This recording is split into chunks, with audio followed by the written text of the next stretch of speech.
Bonjour à tous, à toutes et aux autres. Aujourd'hui, je vous parle d'un sujet de sexo et notamment de l'hypersexualisation chez les victimes d'abus sexuels ou de crimes sexuels. Ce schéma d'hypersexualisation, ça concerne essentiellement les femmes dans notre société patriarcale où il y a déjà une domination par les hommes. C'est vraiment flagrant.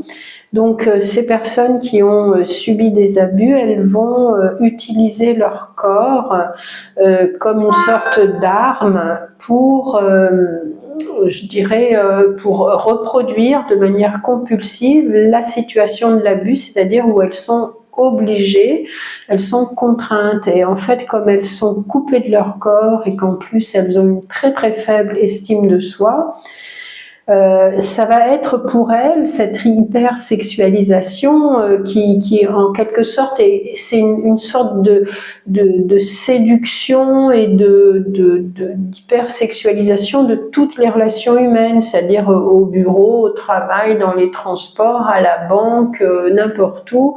Elles vont avoir des comportements de séduction qui vont comme ça inciter l'homme à aller vers une relation sexuelle, même si elles ne le veulent pas. À un moment donné, elles vont peut-être dire non, mais elles vont quand même s'obliger.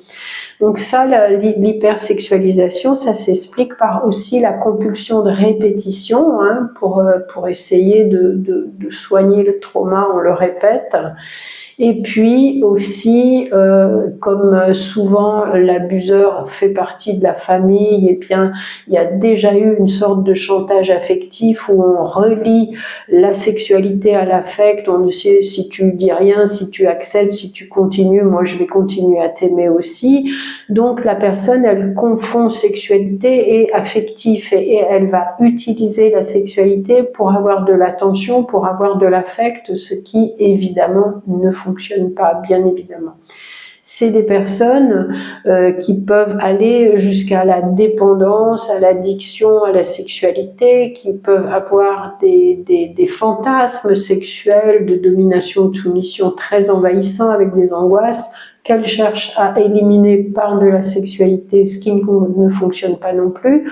Enfin bref, c'est quand même quelque chose d'assez lourd et si vous êtes dans ce cas-là, il n'y a vraiment qu'une seule solution, c'est de se faire accompagner par une personne compétente évidemment, et souvent on va suggérer à la personne qui vit cette hypersexualisation, on va lui suggérer d'arrêter toute relation sexuelle avec qui que ce soit, au moins le temps que justement elle retrouve une santé sexuelle, c'est-à-dire une capacité à s'engager dans des relations sexuelles avec consentement, plaisantes, agréables et sans domination, sans pression.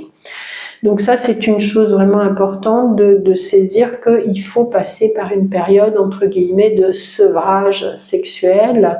Et bien sûr, si vous êtes un homme et si vous êtes confronté à ce genre de comportement de la part d'une femme, soyez vigilants, ne devenez pas un abuseur et n'allez pas dans le sens de cette femme qui cherche à vous séduire et qui cherche qui présente un comportement d'hypersexualisation. Ça doit vous alerter, ça doit vous montrer qu'elle est peut-être pas dans une capacité à donner son consentement éclairé. Voilà. Et en plus, dans notre culture patriarcale où tout est hypersexualisé, c'est encore plus trouble et encore plus difficile pour ces personnes de se repérer et de poser des limites. Si cette vidéo vous a plu, n'hésitez pas à liker, commenter, partager et jeter un petit coup d'œil dans la bio pour voir ce que je propose en séance de sexothérapie. À bientôt!